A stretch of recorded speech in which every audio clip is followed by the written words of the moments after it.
All right, welcome. So, once again, this is the third video. I've not been able to post the other two, because this phone won't hook up to the computer anymore. So, this is, really the last 3 months or so, especially, have all been about perseverance and just trying to get to the point where, I don't know, I'm back to the world of the living in terms of like having anybody see any of these videos. So, but I do have another 60 tapes to get to today. So here they are. And I started off the month kind of thinking it was going to be slow down a week, maybe. But instead, I've got a number of grails again. Starting with this one right here, it is the Beatles, and this is Abbey Road. Now, this is, whoops, right off the bat, I'm knocking a few things over. That's okay. This is the green version. This is the 1969, actually from 1969. That's the good news. And the other good news is it was so cheap. You know, beautiful, authentic 1969 Beatles Abbey Road right there. And I don't know what that's doing. All right. But the bad news is, look at this. It's kind of, yeah, that's why it was only 50, I don't know, $20 or something. But that's okay. You know, one day another one will show up. I can't tell me how many times I've tried to buy this, and the seller is like, yeah, it's green. And, they finally send a pic and it's not green, or they never follow through. So I'm just thankful that the seller actually sold me a mint green one this time, instead of playing around with like the yellow green.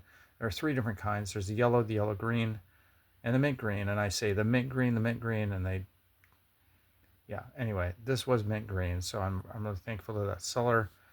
Other one I got, which I just kind of sat on this a long time, and I finally went for it because I really wanted this.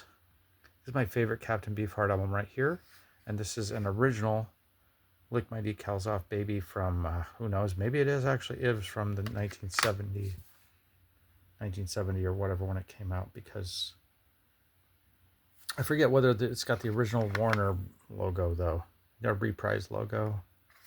Oopsie, geez. I've been kind of clumsy lately or something. Not too bad, because obviously none of that is gonna, but there was, have I cracked anything? Well, not accidentally. The Decals Forward is an anthology. I actually have a copy of this, that I made from CDs, but now I've got the original, or rather, they never really made it to tape, but this is the promo version. Obviously, it's got a little bit of wrinkliness going, a little bit of bubbliness going on, but whatever, I'll take it. We get to the Cure. I've got the Cure show promo. Oh man, it was good to have that. I mean, the late 80s Cure, the early 90s Cure. Lost Wishes. I got another. Now I do have the 94 version of Lost Wishes, but and I also have the US reissue of Lost Wishes. This is the UK version of Lost Wishes. It's just simply just the fact that it's UK, and it wasn't that much money. So I was like, all right, I got that now. I probably should put it under 2022. Yeah, I don't know if I should have them separate. The materials from 94. Well, this material, though, is the remix. This is brand new. It came out last year. The Cure, Songs from Lost World. And you know what? I went for both of them. Literally, the only difference is basically this ribbon here, which is an odd little thing. These are O cards. The tree type set has the 3 tapes. The 2 set just has the 2 from this, and it was just as cost effective almost to get the 2 both versions. I mean, whatever. And then I got some live thing right here, which is live from some show. Oddly enough, if you look into there's a little band around this O-ring, and if you look into it, it's got like a bunch more credits, which It's an extremely awkward way to put credits. You can barely read them. But I kind of liked it as a just sort of an odd little thing. The Lost World. This is the U.S. version. Bob Dylan, The Times Are Changing on Mobile Fidelity. I've been looking for that. I think for 10 years I've been trying to get that one of those. And there was one time when I just pushed my luck on eBay with like going back between make an offer and accept the offer. And I just should have accepted the offer because it was, I think, I could have got that for $35 at one point and not $150. But whatever, sometimes you just have been looking for something for 10 years and you just have to get it. So I was pretty happy to get it when it came up and it sounded okay. It's odd that sometimes, oh, by the way, this Abbey Road, I played this and I understand that there was just a limited run of these ones for 69. Even though it looks super trashy and I don't know what happened to it, like it looked like maybe it was, I don't know how it got torn off or wet or something, but the label's kind of peeling off on the backside, but it sounded better than any like Abbey Road. The only thing that sounded as good was I think the original Sgt. Pepper's that I have from '67. For an album that's like, I don't know how old, 55 years old. This really did come out in '69. I could not believe how good it sounded. I was just so happy to listen to it. And I've heard Abbey Road many times, but it's the detail and sound, the quality was just, I think this is why people collect records and listen to records, and I've never really felt the need to do records, but it just made me happy. I don't know, maybe I should collect records instead of tapes, but nobody collects tapes except me, so it's special, right? I don't know why I collect tapes. I think they sound all right. Whatever, people are going to swear by their records, but it's like, really, you can just collect CDs and they're probably as good. But anyway, sometimes the tape sounds really good. I don't know what it is. Okay, lost in that thought. Anyway, this is an early Eno thing from '94. It's just a Virgin sampler from '94, but it just happens to have some Eno stuff. Again, with a little bit of bubbliness going on. I don't know what's going on with that this month. Here we have Henry Cow Legend. Henry Cow Legend is something the one Henry Cow I didn't have, and yeah, that's in good shape. Played nice, and it was interesting. Fred Frith and Company, they're an odd band. There was a lot of like Zappa type of vibes going on, but maybe a little different, maybe British chic type Zappa. I don't know, but and then we get to Kelly Howland. These are Kelly Howland albums that I hadn't gotten to because there's a lot of talking on them, and it's easier to just kind of do stuff while you're listening to somebody not talking and trying to guide you in meditation. But I gotta say, this Slim Naturally one was unintentionally hilarious. It was basically some New Jack kind of like, it's an attempt to try to walk and do meditation or something, and she, I don't know, like she's trying to be with it or something, but it's like from I think '95 I think is when that came out, and then there's somebody like rapping on it, but it's like they're rapping about meditation or something. It's just so weird, and the rest of the album is just weird. It's trying to be like some New Jack hip hop thing, and it's completely different in tone than the other albums. That's not to say I didn't like it, because I enjoyed the heck out of it, but not for like the reasons why they want you to. All right, so where are we going here? Well, Meat Puppets. Oh, by the way, speaking of like perseverance and meditation and stuff, like this Plan 9 I was listening to, GS Vigs is Butch Vig's brother. This guy who I got these tapes from, and I was mentioning it the last 2 times that I got these tapes from the local record store that belonged to the guy from Spooner. No. Yeah, he was in Spooner. I'm sorry. His name escapes me now, and I'm sorry to say that, but he was one of the original. He wasn't the original owner of Mad City Music Exchange. I looked up the original owner of Magic City Music Exchange, and he had this incredible painting by Frank Zappa that he did in something like, I want to say, the early 60s. And it's really incredible. I mean, he was just going to throw it, like, whoever got, the woman who got it, like, the Zappas were just going to throw it away, which is nuts. Because it was really good. I guess he just didn't value it, but it has such a great, like, charm to it. And it really captures, like, who Zappa was, like, in that time of his life. And, it's got some crazy things going on. It's really beautiful. It's got, like, some opera singers and some, it's slightly cartoonish looking, sort of way, like a little bit, I don't know, Art Deco-y looking is in his paintings, but it's really, well, yeah, and I guess the art appraiser was some guy who was the original owner of Mad City Music Exchange, and he valued it, I think, 20,000, and sure, why not? It looked good to me, but I also feel like, anyway, that was the original owner, and then I'm so embarrassed about not remembering the guy who. It's just been a long day. I've been trying to do too much today and trying to do this at the same time, and so when it comes right down to it, I just can't remember the guy who I got these tapes from. He was in Spooner, and he just died. And I want to say Bill Nelson. It's not right. It's not Bill. Bill Nelson's a musician. It has nothing to do with Bill Nelson. Dang. Shoot, I should almost stop this video and try to find out, because it's terrible that I can't remember his name, because, okay, let me just carry on with the story. He was probably there and was the one who recorded this, this Plan 9 and True West, and he did something I used to do, which was to put another show on the back of something. He must have, like, done these shows. Let's see. They're from 10/6 and 8/13, 84. Yeah, and then a week later he taped the Meat Puppets, but he just put, like, this half on side B and then the other half on this other tape here, because it was later.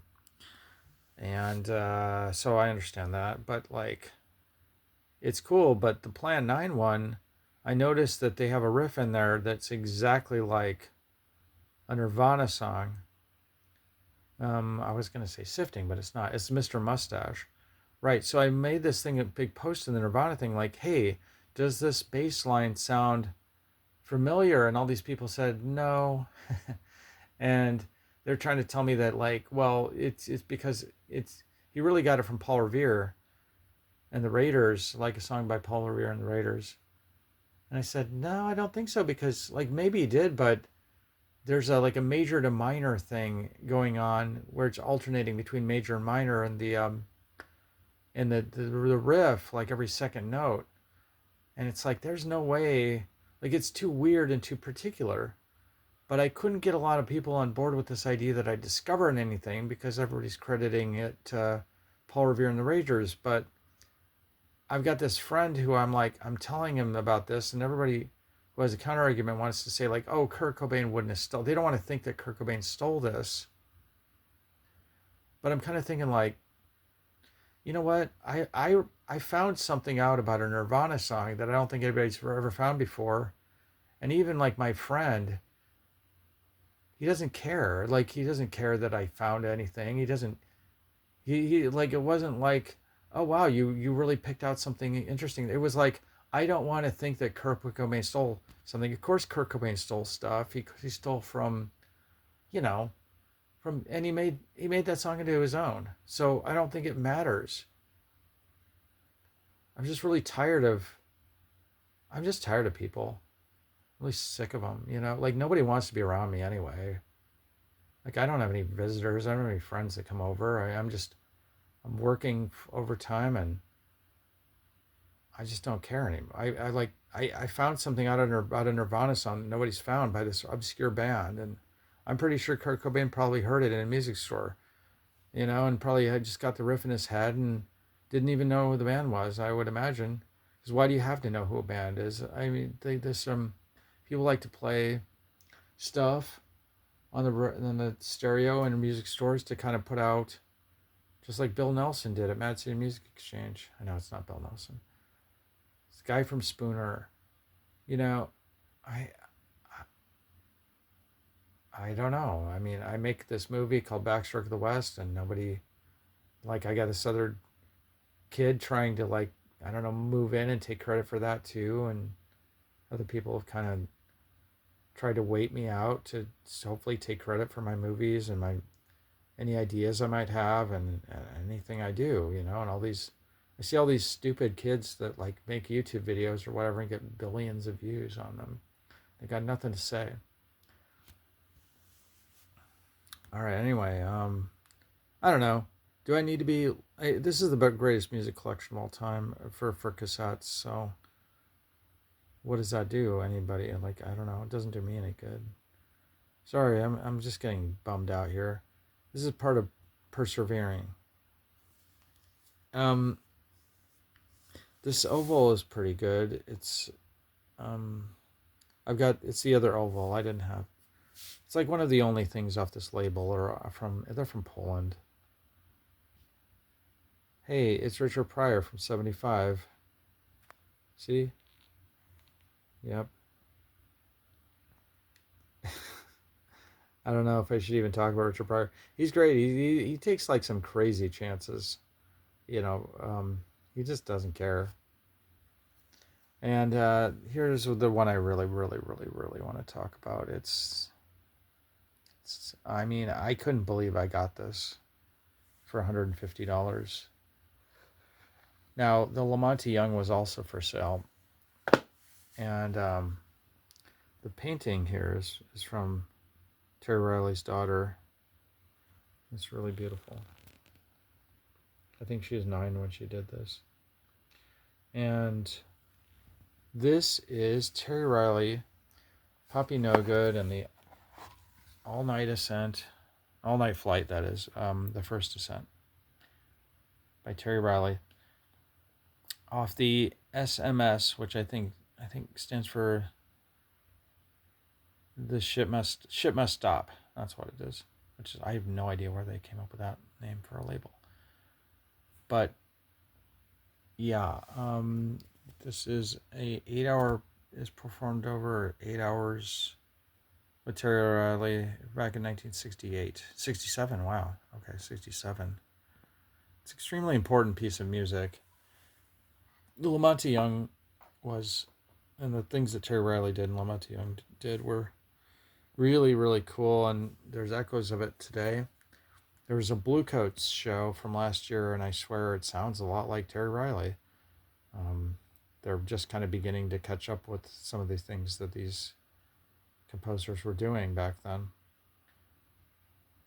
And yeah, I feel like the Bluecoats should do In C by Terry Riley, because it's a piece where you could just do it as a warm-up, and it's like a half an hour or something, but you don't have to do it for half an hour. You could just have a bunch of notes and like know how it's supposed to go, and everybody starts and they all take the piece at their own pace. You could finish in 2 minutes, or you could take 10 minutes. And because of all the different interpretations of it, that's where the beauty is. This piece is not quite like that, but it's soprano saxophone, or I think, yeah, soprano, with a lot of echo effects and things. There's something a little bit going on in the box here, but I don't. That's okay. Well, maybe that's where the box opens, but I think this might be a little torn here. And maybe that's why it's only $150, but I don't care. It's like, well, I do care, and I will get a better copy someday, but there are probably only about 40 of these made. Now, the Lamonti Young, it does say that there are only 25 of the original reel-to-reels, and then an additional, then they made 40 of the ones with tape. So what they did was they used these boxes which contained the reel-to-reels, but they really got tired of making the reels. It was just too much work. So I think they made 25 of the reels for the Terry Riley, and then 40 of the cassettes.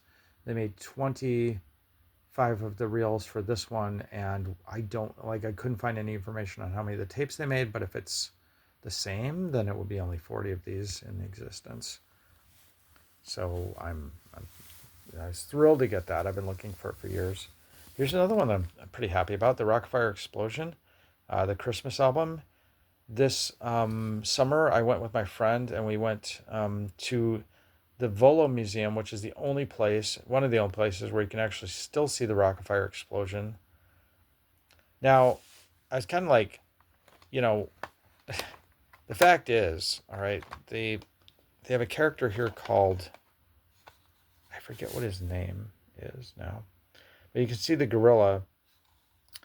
His name is, let's see if I can figure it out. Fats.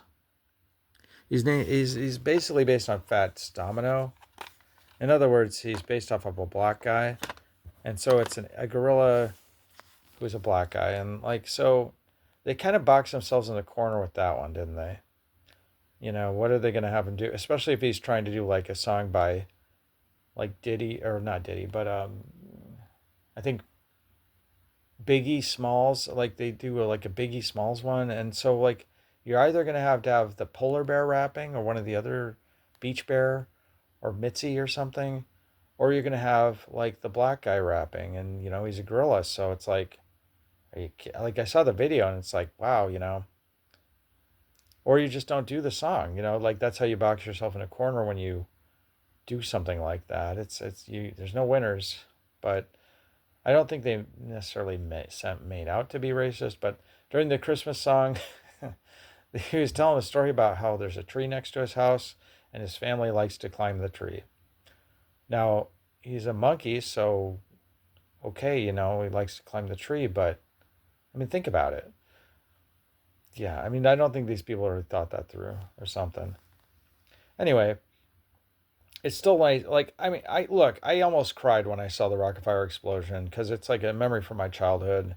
I loved seeing him at the Volo Museum, and in fact, the little bird did do Ave Maria on this tape, and he did Ave Maria.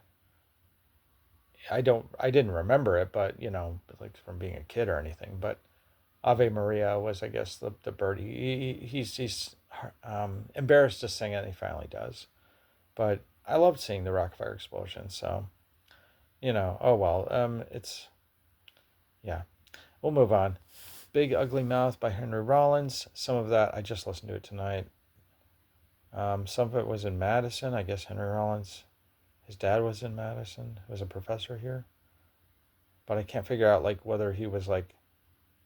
Yeah, I also thought he told stories about how his dad was, I think, a military person. I'm not really sure what Henry Rollins' dad did. But anyway, I also got this one, which has, when I say this one, I mean the End of Silence, Hammer of the Gods. Right, that's got a jam with the Butthole Surfers and things like that. What else does it have?